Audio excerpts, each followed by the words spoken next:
Good day, one and all. My name's Alan Williamson, and I'm very honoured to be here and be asked by Maya to talk a little bit about Java strings in the real world.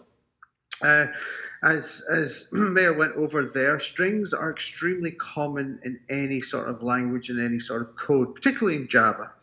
And we would use strings, particularly when we're building up things like dynamic SQL statements or HTML snippets or even user messages. And one of the things that, while it is tempting to bury strings deep within code, it is something that one should resist at all opportunities.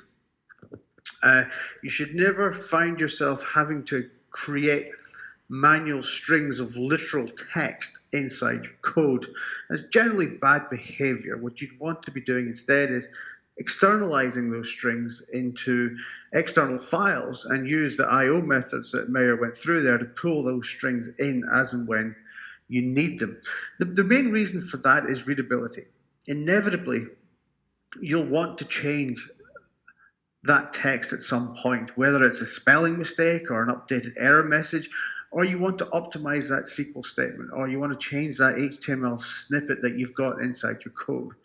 Now, when you've got it buried deep within your Java code, in order to make that change and get it out into production, well, you've got to compile the code, you've got to build the code, you've got to deploy the code, and you've got to execute the code. It is much better to have strings buried in configuration files or even external databases and pull in the strings at that point to then move forward to be able to utilize that string in the context to which you are. It is very, very tempting to what I would consider to be lazy and put large chunks of code and text into code and manipulate it like that.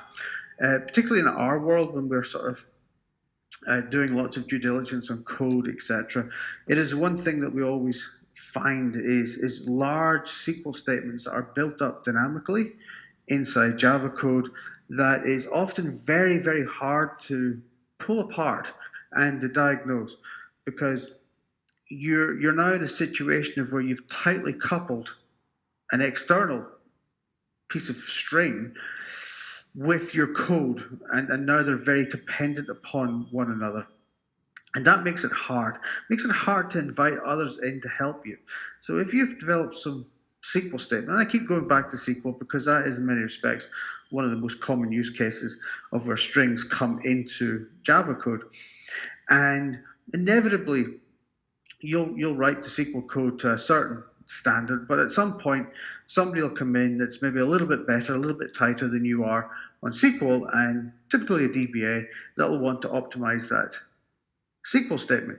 Well, now you've got to make them be a Java developer in order for them to make that change, or for you to communicate with them a lot quicker or a lot tighter on how that code's going to be. So again, much better if one can externalize those strings and bring them in as and when you need them. Also much more efficient for the runtime engine as well, because you only bring in the strings as and when you need them, as opposed to them taking up code space that maybe not necessarily required there.